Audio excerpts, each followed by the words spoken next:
ఇదేంటి నాన్న, front line workers అంటే మీరు రారా? అది గవర్నమెంట్ డిసైడ్ చేసింది.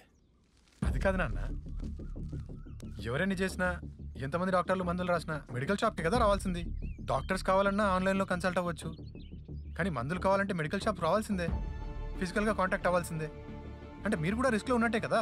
అవును, వాడు చెప్పింది కరెక్టే కదండి. రిస్క్లో ఉన్నామని తెలిసే కదా మనం సర్వీస్ చేస్తున్నాం. అయినా నాలా ఇంకా చాలామంది ఎసెన్షియల్ సర్వీసెస్ చేసేవాళ్ళు ఉన్నారు. వాళ్ళందరినీ కూడా గవర్నమెంట్ గుర్తించలేదు. అలాగని పనులు ఆపి ధర్నాలు చేస్తామా? వాళ్ళ గురించి నాకు అనవసరం నాన్న, కానీ మీరు మాత్రం వ్యాక్సిన్ తీసుకున్న తర్వాత షాప్ తెరవండి ప్లీజ్.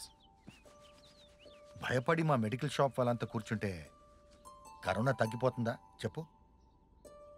బుల్లెట్ తగిలితే పోతామని తెలిసి కూడా బోర్డర్లో దేశం కోసం ఫైట్ చేస్తున్నారు. వాళ్ళు ఎలాగో ఈ ఫైట్లో మేము అలాగే. మీరు మెడికల్ షాప్స్ గురించి చెప్పిన ప్రతిసారి నాకు నచ్చుతూనే ఉంటారు నాన్న. నచ్చినా నచ్చకపోయినా మీ నాన్న డ్యూటీ మీ నాన్న చేయవలసింది. మీరు ఎప్పుడు వాళ్ళ గురించి వీళ్ళ గురించి ఆలోచిస్తూనే ఉంటారు.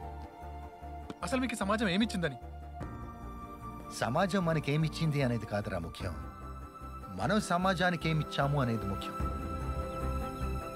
ఒక్కటి నిజం సూర్య, తీసుకునే వాళ్ళని కాదు ఇచ్చే వాళ్ళని గుర్తుపెట్టుకుంటుంది సమాజం. అది గుర్తుపెట్టు.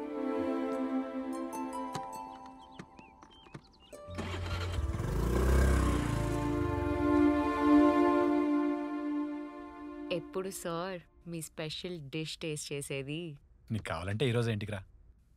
ఇంట్లో కాదురా, హోటల్లో. ఒకవేళ తిన్న తర్వాత నీకు నచ్చకపోతే?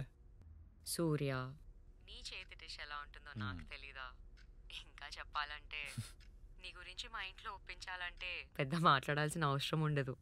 నీ చేతి వంట రుచి చూస్తే చాలు.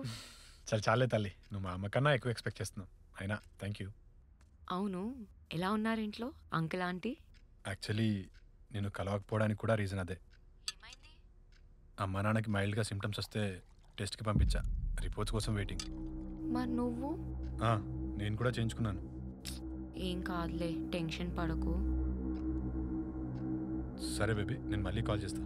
బాయ్. ఓకేరా, bye, take care.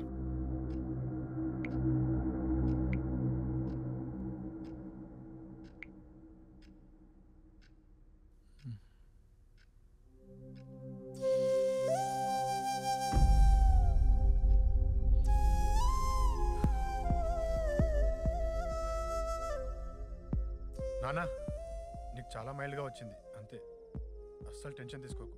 2 weeks home క్వారంటైన్లో ఉంటే సరిపోతుంది. అమ్మా.